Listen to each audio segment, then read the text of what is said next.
سورتونه تاسو ګورئ د دې عنوان پاس لیکلی دی چې دا مکیه په دې کې د مفسرینو دوه اقوال دي او د مفسرینو دا دوه اقوال دا بنا دي په اقوالو د صحابو باندې صحابو د زمانې نه په دې کې دوه قول را روان دي چې آیا دا سورتونه دواړه دا مکي دي او که دا دواړه سورتونه مدني چونکې په دواړو باندې اقوال شته دی او دواړو خپل مضبوط دلایل شته چې دا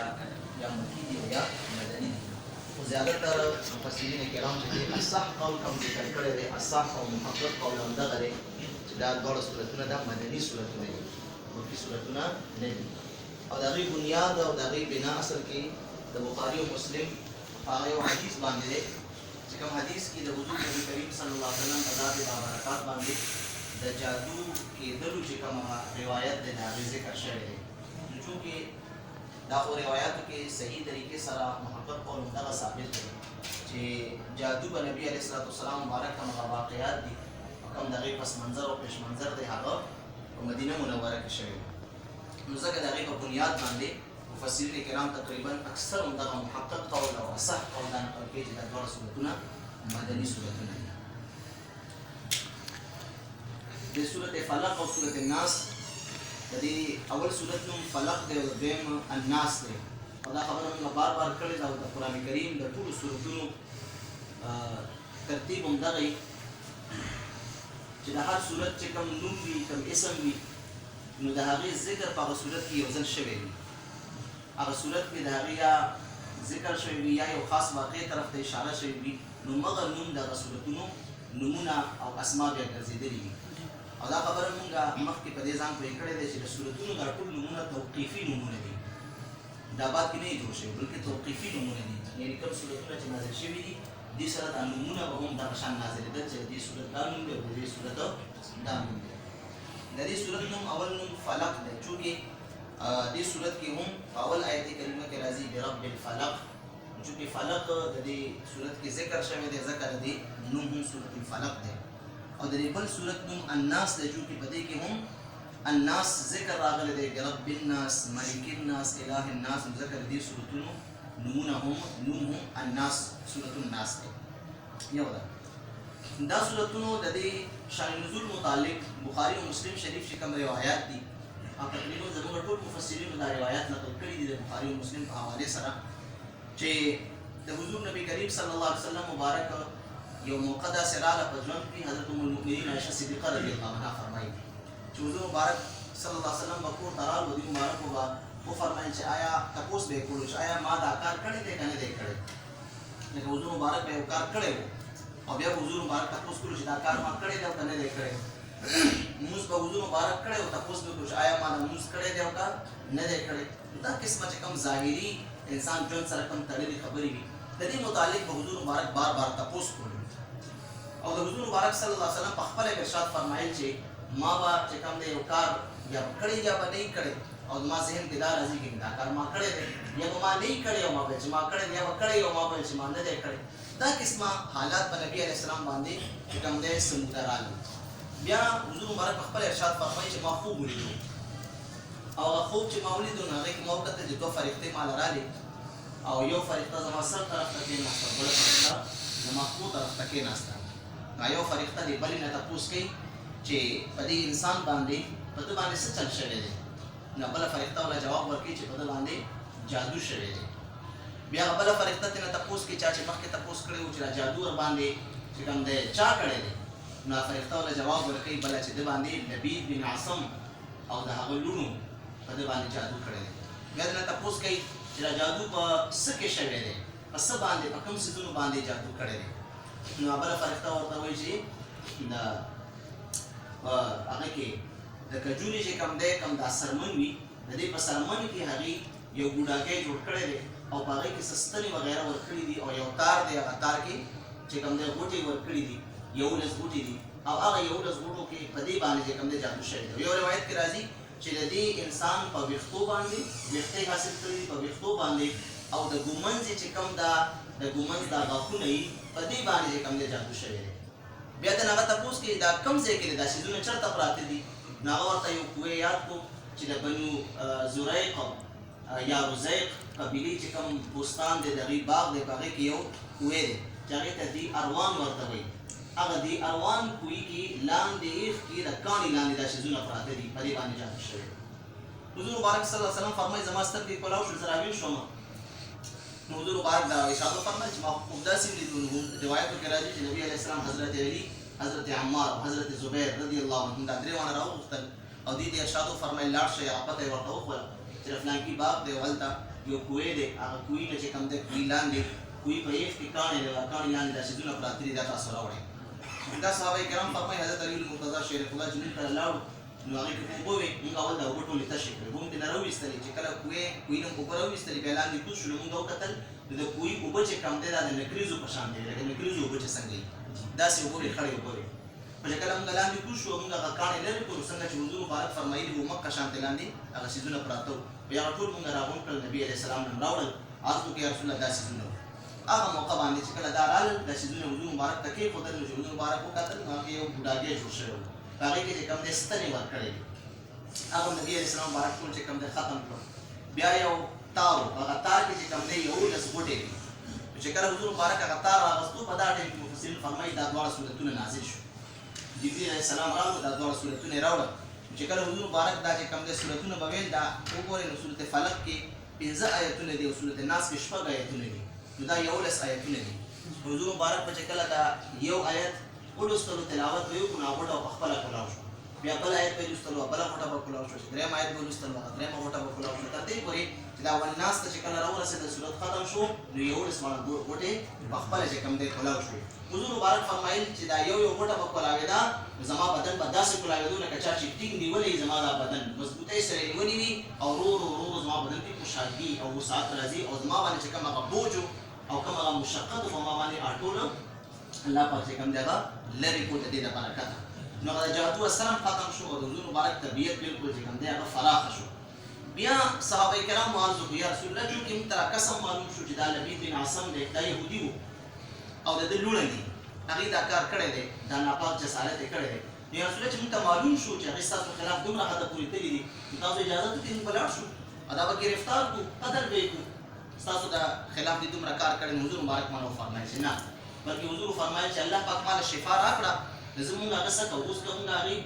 ځو هغې نه بدل اخلو یا هغې له سزا ورکوو نو یقینا هغې به هم بیا موږ سره جنګ کوي نو زما د وجې نه به ډېرې وینې چې کوم دی توی به شي او جنګونه به شروع شي. لهذا بس الله پاک ما له شفا راکړه، شفا مقصد و شفا مونږ ته میلاو شوه، لهذا نور خبرو ته ضرورت نشته. حضور مبارک صلی الله علیه وسلم د خپل ځان دپاره بدلې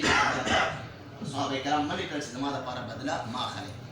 هغه موقع باندې دا صورتونه چې کوم دی دواړه نازل شوي دي. اوس دې کې زموږ مفسرین کرامو او محققینو زموږ اکابرو په دې کې ډېر خبرې کړي دي، کلام یې کړی دی چې آیا که چېرې موږ دا ومنو چې یاره دا واقعي نبي علیه السلام باندې جادو شوی دی، خو چونکې صحیح روایات دي د بخاري او مسلم مستند روایات دي بالکل صحیح، هېڅ غبار په دې روایت باندې نشته، نه متنا او نه چې کوم دی سندن. خو هغې وایي که دا ومنو نو بیا خو شریعت مطهره په ډېرو امورو نه باندې چې کوم اعتماد دی دا بیا ختمېږي. لکه چې حضور مبارک باندې هم جادو کېدی شي، لکه په یو نبي باندې جادو کېدی شي، نو نبي چې کوم دی بیا کوم احکامات صادر کړي دي، نبي چې کوم شرایع موږ ته ښودلي دي، الله قانون یې موږ ته راوړی دی، نو بیا خو که نبي باندې د جادو اثر کېدی شي نو کېدی شي بعضې احکامات نبي علیه السلام چې کوم صادر کړي وي د جادو اثر کې صادر کړي وي نو هغه بیا قابل قبول نه دي. او بل د هغې چې کوم دی دلیل دا وایي چونکې قرآن کریم کې الله پاک فرمایي ولا یفلح الساحر حیث اتا، یعنی موسی علیه السلام چې کوم دی زمانه کې چې کله ساحران رال جادوګران نو هغوی موسی علیه السلام باندې څه غلبه ونه موندله،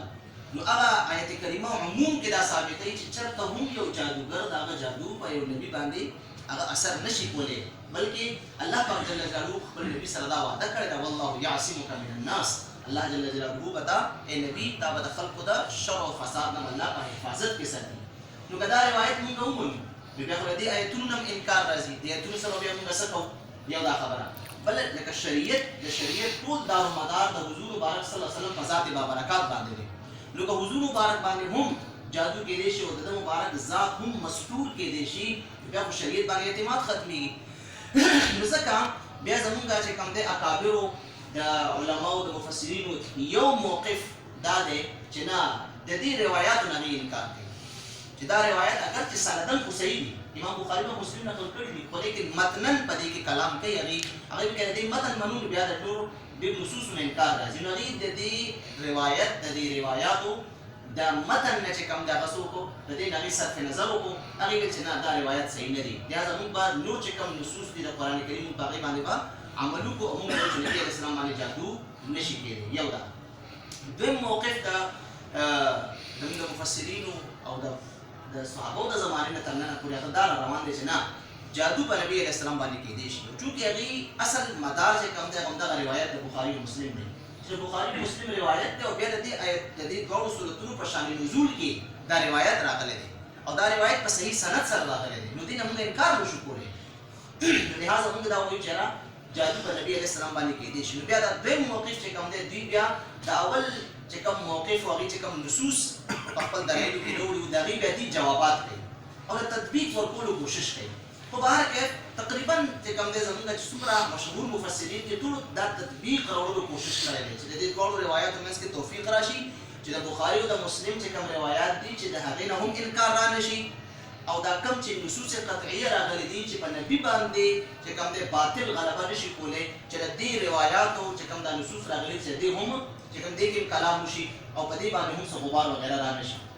نو ځکه هغې بیا د تطبیق کوشش کړی دی. نو تطبیق کوشش چې شوی دی نو هغه همدغه شوی دی چې جادو چې کوم دی دې نه انکار نشته، چې جادو چې کوم دی نبي علیه السلام باندې اثر کړی دی. خو لیکن څنګه اثر یې کړی دی؟ یو عام انسان باندې چې کله جادو اثر کوي نو د هغه ظاهري اعضاو باندې په حواسو باندې هم اثر کوي، هغه دغه تاثیر وي، او د جادو تاثیر د هغه په دل او دماغ باندې وي. یو عام انسان باندې چې کله جادو شي، دا خو د جادوګر خبره ده، هغه جادو په کم نوعیت کې کړی دی. د جادو مختلف انواع دي. بعضې انواع دغه دي چې هغې سره د انسان ظاهري بدن هغه مفلوج کېږي. مثال د باندې داسې جادو وشي چې دی بیمار شي،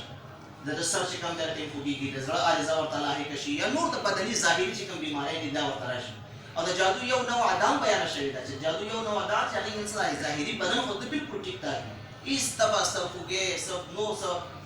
بیماري وغیره خو نه ظاهري بدن باندې. خو لیکن د ده دل او دماغ په هغه جادو کې داسې ونیولی شي چې د ده چې کوم دماغ کار پرېږدي، د ده چې کوم د زړه چې کوم هغه ارادې دي سوچونه دي دا بلکل ګډوډ شي. نو بعض اوقات جادو یو قسم وي، بعض اوقات بل قسم وي. نو هغې وایي نبي کریم صلی الله علیه وسلم باندې یا په نور انبیاو باندې چې د جادو چې کوم ذکر راغلی دی نو دا جادو ذکر د عام انسان غونته کې نه دی څنګه عام انسان باندې جادو اثر کوي، بلکې نبي باندې چې جادو اثر کوي نو صرف د هغې په ظاهري حواس چې کوم د نبي ظاهري حواس دي او د نبي د ژوند هغه امور دي چې هغه د نبي چې کوم دی خپل خانګي د کور او د معاشرتي چې کوم ژوند دی یا هغې سره لاحق وي، یا د نبي ظاهري چې کوم کلام دی یا هغې کې به لاحق وي، یا د نبي چې کوم دی هغه امور دي د نبي د ژوند چې هغې سره د شرایعو تعلق نشته دی، د احکاماتو د شریعت تعلق هغې سره نشته دی. نو په هغې باندې چې کوم دی جادو خو اثر کولی شي، خو د نبي په دل او دماغ باندې چې کوم دی جادو اثر نشي کولی، او خاص کر هغه احکامات چې د هغې تعلق د وحي سره دی په هغې باندې جادو هېڅکله اثر نشي کولی. جادو د هغې باندې اثر نه کوي، ولې چې د هغې متعلق بیا نصوص قطعي دي چې والله یعصمک من الناس، الله به تاسو چې کوم دی د هر قسمه دشمن د شر او فساد نه محفوظ ساتي. نو هغې کې شر او فساد ظاهري شر او فساد هم دی، هغې کې دغه قلبي او روحاني چې کوم شر او فساد دی دا هم دی، په هغې کې دا شامل دی. لہذا او داسن ولا یفلح الساحر حیث اتی، د هغې جواب هم دا کېږي چې د هغې نه مراد چې کوم شرعي امور دي چې کوم شرایع د اسلام دي د هغې نه مراد دغه دي چې لکه ساحران چې کوم د جادوګران کوي نبي باندې جادو هم کوي نو د هغه دل او دماغ باندې جادو نه کېږي، هغې باندې نشي کولی، بلکې هغې چې کوم دی صرف ظاهري چې کوم اعضا دي یا ظاهري چې کوم خانګي ژوند دی په هغې باندې د جادو اثر کېدی شي. همدغه خبره تقریبا قول فیصل هم ده، زموږ مفسرینو هم دې ته ترجیح ورکړې ده، بجای د دې کې چې سړی یو موقف اختیار کړي او یو قول ته ترجیح ورکړي بیا د نورو نه انکار راځي، او که بل موقف ته ترجیح ورکړي نو د اول نه انکار راځي، نو تطبیق او چې کوم نه تعارض لري کولو د هغې منځ کې توفیق همدغه ممکن دی، همدغه توفیق ډېر بهترین دی چې جادو اثر نبي علیه السلام باندې شوی دی، خو لیکن ظاهري اعضاو باندې هم ډېر مختصر ډېر لږ وخت دپاره دغه جادو چې کوم دی هغه اثر شوی دی، خو به هر کې داسې دوام نه و، په هغې کې دوام او استمرار و، یا د نبي علیه السلام په حالت باندې داسې جادو نه دی شوی چې ګینې شرعي امورو کې څه خلل وغیره واقع شوي وي. لہذا که دا تطبیق وشي دا توفیق وشي نو بیا هېڅ قسمه چې کوم دی اعتراض وغیره دا نه واردېږي. نو په هغه موقع باندې الله پاک دا دواړه سورتونه نازل کړي دي. الله پاک فرمایي بسم الله الرحمن الرحیم قل اعوذ برب الفلق، اے حبیبه ته وفرمایه، قل اے حبیبه ته وفرمایه اعوذ برب الفلق چې زه پناه غواړم برب الفلق د رب د سبا، د سبا چې کوم رب دی زه د هغې پناه غواړم. من شر ما خلق، د څه نه پناه غواړم؟ من شر ما خلق، د هر هغه څیز د شر نه چې هغه پیدا کړی دی. یعنې څومره شر چې الله پاک کوم کوم څیزونو کې چې شر پیدا کړی دی موږ د هغه هر څه نه الله پاک پناه غواړو. یاد ساتئ مخکې دا خبره موږ بار بار کړې ده او دا زموږ د شریعت مطهره اصول هم دغه دي چې د خیر او د شر مالک الله دی، خیر او شر خالق هم الله دی، خیر او شر پیدا کړي الله دی. خو لیکن د قرآن کریم د حدیث مبارکه خلاصه دا ده چې د خیر نسبت به الله ته کېږي خو لیکن د شر نسبت به الله ته نه کېږي. خالق الله دی. والله خلقکم وما تعملون، چې څه تاسو کوئ او تاسو ټول الله پیدا کړي. تخلیق خالق الله دی د خیر او د شر. خو چې کله انسان ته خیر راورسي نو دا به وایي چې دا خیر ما ته د الله راورسوه، دا نسبت به کوي. او که چېرې انسان ته شر راورسي نو پیدا کړی خو الله دی، خو دی به دا نه وایي چې دا شر ما ته الله راورسوه، بلکې قرآن کریم د دې فیصله کړې ده ما اصابک من حسنة فمن الله وما اصابک من سیئة فمن نفسک وما اصابکم من مصیبة څنګه ده فبما کسبت ایدیکم ویعفو عن کثیر. نو ځکه چې کله انسان ته یو شر راورسي مراد دی نه بیماري ده، څه مشکل دی، څه مصیبت دی دنیا کې دا راورسېږي، څه عذاب راورسېږي، نو دی به دا وایي چې دی کې دا زما د اعمالو نتیجه ده، دا زما د اعمالو نتیجه ده، زما د کمزورو نتیجه ده. دا به د دې شر نسبت یا به خپل ځان ته کوي، خپل نفس ته به کوي او یا به شیطان ته کوي. حضرت ایوب علیه السلام باندې بیماري راغله، ایوب علیه السلام څه وایي؟ انی مسنی الضر وانت ارحم الراحمین. ای الله ما ته تکلیف را رسېدلی، دا نه چې الله تا ما ته تکلیف را رسولی دی، بلکې څه فرمایي؟ ای الله ما ته تکلیف را رسېدلی دی. یو ځای کې فرمایي انی مسنی الشیطان بنصب وعذاب، شیطان زه مسه کړی یم. نو لهذا کله چې انسان ته خیر راورسي نو دا به چې کوم دی الله ته د دې نسبت به کوي. لکه حضرت ابراهیم علیه السلام چې فرمایي واذا مرضت فهو یشفین، مرض هم الله پیدا کړی دی او شفا هم الله پیدا کړې ده.